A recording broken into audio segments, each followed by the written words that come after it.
yan, magandang araw mga idol. Meron tayong pinili dito sa Shopee na post converter po. Didik lang natin. Maganda itong mga idol para sa mga mahilig sa mga DC na setup. DC-DC step up post converter po ito. 20 ampere na. Tingnan lang natin, wala siyang box, hindi ko na box, pero mukhang okay naman. Ayan, mambuo naman siya. Okay naman, mukhang okay naman pagkagawa nito. Meron akong nabili nitong unang ganito, 40 ampere lang yun. Hanggang ngayon okay pa naman, pero ito yung ipapalit ko. 60 ampere ang kapal ng mga heatsink niya mga idol.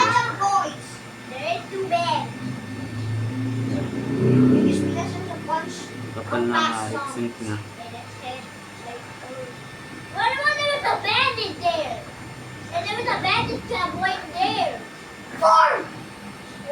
Makapal din yung coin na dito, makapal na rin. Meron siyang tatlong capacitor, 100 volt for 70 UF. Apat na 63 volt for 70 UF. Dito sa input, ito naman yung sa output niya. Ito yung adjust ng current. Itong isa, voltage. Dito tayo mag-adjust ng voltahe mga idol. Kung patataasin natin yung voltahe. Ito naman sa kabila. Wala naman nakalagay kung para saan itong isa.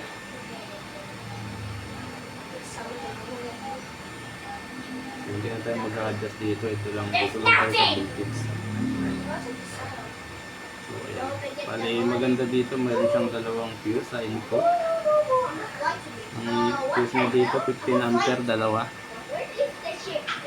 Ayan. Tapos, meron siyang transistor dito sa loob. Ay mga idol, malaking transistor siya dito. Isa lang at mayroong isang maliit dito sa input. Ayan, so subukan ko ito mamaya. So itong value ng potentiometer niya sa current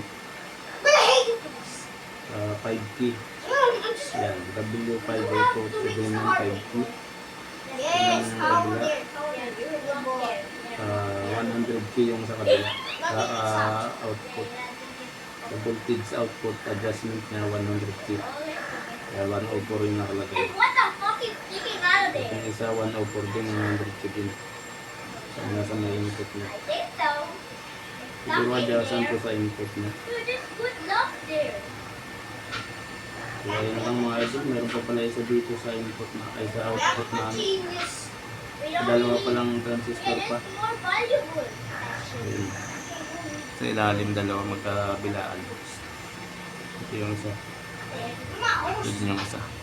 So okay naman mga idol, buo naman siya dumating. So susubukan ko ito mamaya. So maganda naman siya. Step up to, post converter, ginagamit sa pagpataas ng voltahe. Kung meron kang 12 volts, gawin mo siyang 85 volts, kaya nito. Ayan, hanggang 86 volts yata yung maximum nitong boost converter na to. Ayan yung mga parts niya. So 20 ampere lang to, meron pa nitong 1.5 watts. Ayan, may 1.3 watts yata nito sa 1.5. So ito 1.2 watts lang, pero duda ako dito 120 lang to. Overrated lang to dun sa online shop. So meron akong nabili nito, ginagamit ko ngayon ay 40 ampere lang, 400 watts siya pero 40 ampere lang talaga to. Umiinit na siya ayan o, mga idol, ginawa ko nasa loob. Ginawan ko lang yan ng lagayan, madumi na nga. So papalitan ko siya, ito yung papalit ko. Ito rin yung lagayan na mga idol, ito yung gagamitin kong lagayan niya. So kasyang-kasya naman. So nawiringan ko na ito, ikakabit ko na lang yan. Ayan mga idol, saktong-sakto lang. Saktong-sakto lang yung sukat na. Ayan. So meron siyang controller, nilagyan ko ng pan kasi sigurado may iinit naman to pag habang ginagamit, para nakabox kasi siya para hindi siya mag-overheat. So may controller para hindi andar yung pan.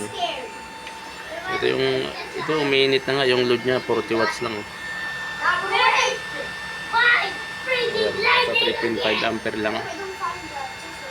So, pero sa online shop nakalagay ito 400 watts. Pero tingin ko hanggang 40 watts lang talaga yan. At ito yung kinabaganan niyan, dalawang electric fan lang. So, mga idol, kasi mahaba kasi yung wire niya.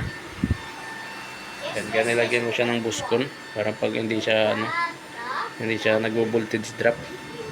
Kahit lubat na, malakas pa rin yung fan. Yan, kasi malayo yung mga wire niya, mahaba.